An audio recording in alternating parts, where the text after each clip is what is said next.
শিক্ষার্থীদের অসহযোগ আন্দোলনের প্রথম দিনে বিক্ষোভ ও সহিংসতা ছড়িয়ে পড়ায় সারা দেশে মোবাইল ইন্টারনেট বন্ধের নির্দেশ দিয়েছে সরকার। ফেসবুক ও হোয়াটসঅ্যাপও বন্ধ করে দেওয়া হয়েছে। টেলিযোগাযোগ সূত্রগুলো বলছে, সরকারের পক্ষ থেকে এরই মধ্যে সব মোবাইল অপারেটরকে 4G পরিষেবা বন্ধের নির্দেশনা দেওয়া হয়েছে।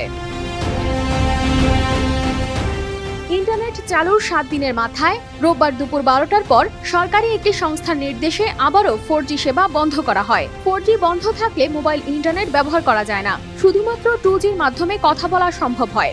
এক দফা দাবিতে বৈষম্য বিরোধী ছাত্র আন্দোলনের ডাকে অসহযোগ আন্দোলনে রাজধানী শাহবাগ সহ কয়েকটি স্থানে সংঘর্ষের ঘটনা ঘটে। মুন্সিগঞ্জের সংঘর্ষে অন্তত 2 জন নিহত হয়েছেন। ঢাকায়ও বিভিন্ন জায়গায় পুলিশের সাথে শিক্ষার্থীদের সংঘর্ষ হয়, যেখানে বেশ কয়েকজন আহত হয়েছেন। এই পরিস্থিতিতে মোবাইল ইন্টারনেট বন্ধের নির্দেশ দিয়েছে সরকার। এছাড়াও ফেসবুক, হোয়াটসঅ্যাপও বন্ধ করে দেওয়া হয়েছে।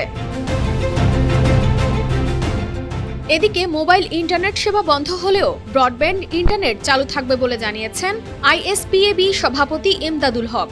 এর আগে ইন্টারনেট বন্ধের সিদ্ধান্তে মানবাধিকার সংস্থাগুলো উদ্বেগ প্রকাশ করেছে। তাদের মতে, এটি জনগণের মত প্রকাশের স্বাধীনতা এবং তথ্য প্রাপ্তির অধিকারের উপর গুরুতর আঘাত।